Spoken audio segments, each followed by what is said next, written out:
السلام علیکم ورحمۃ اللہ وبرکاتہ۔ اللہ پاک قرآن مجید میں ارشاد فرماتا ہے، اعوذ باللہ من الشیطان الرجیم، بسم اللہ الرحمن الرحیم، الف لام میم، ذالک الکتاب لا ریب فیہ ھدی للمتقین الذین یؤمنون بالغیب ویقیمون الصلاۃ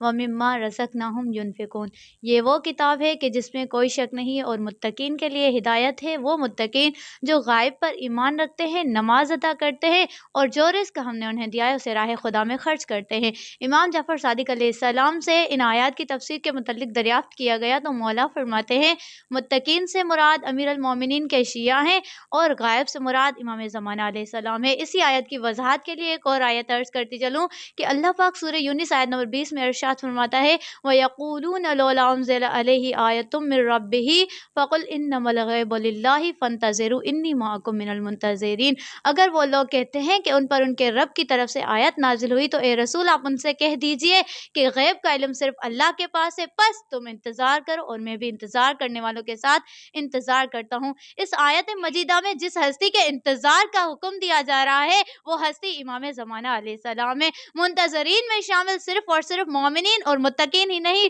بلکہ خود محمد مصطفیٰ صلی اللہ علیہ وآلہ وسلم بھی ہے، کیونکہ اس آیت مجیدہ کا اختتام انی معکم من المنتظرین پر ہو رہا ہے، یعنی اے رسول تم کہہ دو کہ میں بھی منتظرین میں شامل ہوں۔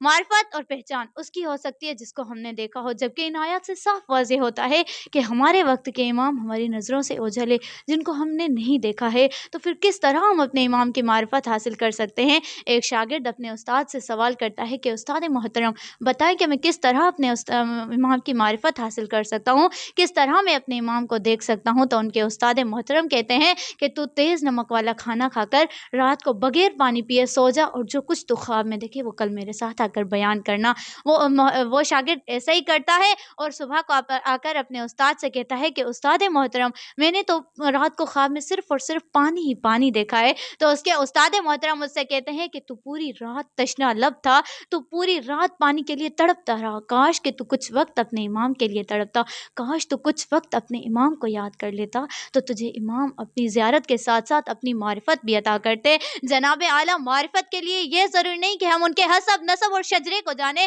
بلکہ یہ بھی تو پتہ ہونا چاہیے کہ وہ ہستی جس کے انتظار کا رسول کو حکم دیا جا رہا ہے وہ ہستی کب آئے گی اس دنیا میں، کب وہ پردہ غیب سے آ کر ہمیں اپنی معرفت عطا کرے گی۔ اللہ پاک سورہ انفطار آیت نمبر 17 میں ارشاد فرماتا ہے، ثم وما ادراک ما یوم الدین، تم کیا جانو کہ فیصلے کا دن کیا ہے؟ پھر اللہ پاک ارشاد فرماتا ہے، ثم وما ادراک ما یوم الدین، تمہیں کیا خبر کہ فیصلے کا دن کیا ہے؟ امام جعفر صادق علیہ السلام فرماتے ہیں کہ یوم الدین سے مراد ہمارے مہدی موعود کے ظہور کا دن ہے۔ ان آیات میں مشترک یوم الدین ہے، یوم الدین سے مراد لیا جاتا ہے یوم القیامت کا دن، لیکن اللہ پاک سورہ زمر آیت نمبر 69 میں ارشاد فرماتا ہے، وَأَشْرَقَتِ الْأَرْضُ بِنُورِ رَبِّهَا، یعنی اس دن زمین اپنے پروردگار کے نور سے سج جائے گی، انبیاء اور رسل تشریف لائیں گے، عدل و انصاف کے ساتھ فیصلہ ہوگا، جبکہ قیامت کے دن تو زمین لپیٹ لی جائے گی، آسمان گر جائے گا اور حساب و کتاب ہوگا۔ تو یہ کون سا یوم الدین ہے؟ یہ وہ دن ہے کہ جب سورج چاند ستارے مہدی موعود کی قدم بوسی کر رہے ہوں گے، انبیاء اور رسل اقتداء میں نماز قائم کرتے ہوں گے، عدل و انصاف کے ساتھ فیصلہ ہوگا اور واللہ علی کل شیء قدیر کی عملی تفسیر ہوگی۔ جناب اعلیٰ امام کی معرفت کے لیے یہ ضروری نہیں ہے کہ ہم امام کو دیکھیں، امام کے وجود سے ہی صرف معرفت حاصل کر سکتے ہیں، نہیں بلکہ آج پوری کائنات پر نظر دوڑائی جائے تو یہ پوری کائنات ہمیں امام کی معرفت کراتی ہے۔ کس طرح آج پوری کائنات گھٹا ٹوپ تاریکیوں میں ڈوبی ہوئی ہے، جبر و تشدد کا اجالا ہے، حق پرستی اور پرہیزگاری ناپیٹ ہو چکی ہے۔ اس پرہیزگاری کا مٹ جانا ہی تو بتاتا ہے کہ ہاں کوئی ہادی ہدایت کرنے والا ہے، کوئی اللہ کی آخری حجت باقی ہے۔ آج پھر نسل آدم اور حوا کو مٹایا جا رہا ہے، آج پھر کشمیر سے لے کر فلسطین تک، فلسطین سے لے کر شام تک اس طرح مسلمانوں کو لہو سے نہلایا جا رہا ہے کہ میرا قلم یہ لکھنے، میری زبان یہ کہنے پر مجبور ہوتی ہے کہ ہاں یہ تاریکیاں بتاتی ہیں کہ اجالا ہونے والا ہے۔ وہ وقت دور نہیں کہ جب ہم امام عصر کے ساتھ مل کر اجڑی ہوئی قبروں کی اثر نو تعمیر کریں گے،